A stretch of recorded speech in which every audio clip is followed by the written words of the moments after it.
નસવાડીની સ્કૂલમાં સરકારી સાયકલોને નુકસાનની ભીતિ છેલ્લા 1 વર્ષથી સરકારની 400 સાયકલો ધૂળ ખાય છે। તમે જોઈ શકો છો, અમે અહીંયા જ્યારે ઉચિંતી મુલાકાત લીધી ત્યારે સરકાર દ્વારા પ્રવેશોત્સવમાં જ્યારે ગરીબ અને આદિવાસી વિદ્યાર્થીનીઓ માટે સાયકલ આપવામાં આવે છે, એ 2023માં યોજનામાં આવેલ સાયકલો 400 ઉપરાંત આજે અમને અહીંયા ધૂળ ખાતી જોવા મળી।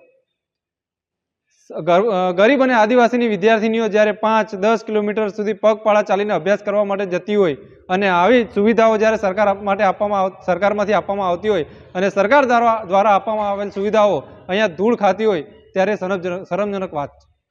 સરકારના અધિકારીઓ અને એના મળતિયાઓ શું આમાં પણ ભ્રષ્ટાચાર કરવા માંગે છે? શું આમાં પણ પોતાના ખિસ્સા ભરવા માંગે છે? સરકાર સામે મારી એટલી જ માંગ છે કે જ્યારે 2023થી આજે 2024 પૂર્ણ થવા આવ્યું ત્યાં સુધી આ સાયકલો ગરીબ અને આદિવાસીની વિદ્યાર્થીનીઓ સાથે પહોંચી નથી, ત્યારે એમને તાત્કાલિક ધોરણે આ સાયકલો આપવામાં આવે અને જે જવાબદાર અધિકારીઓ છે એમની સામે તાત્કાલિક ધોરણે પગલાં લેવામાં આવે એવી મારી માંગ છે। અમારી તમામ માહિતીથી અપડેટ રહેવા માટે જોડાયેલા રહો S9 ન્યૂઝ સાથે।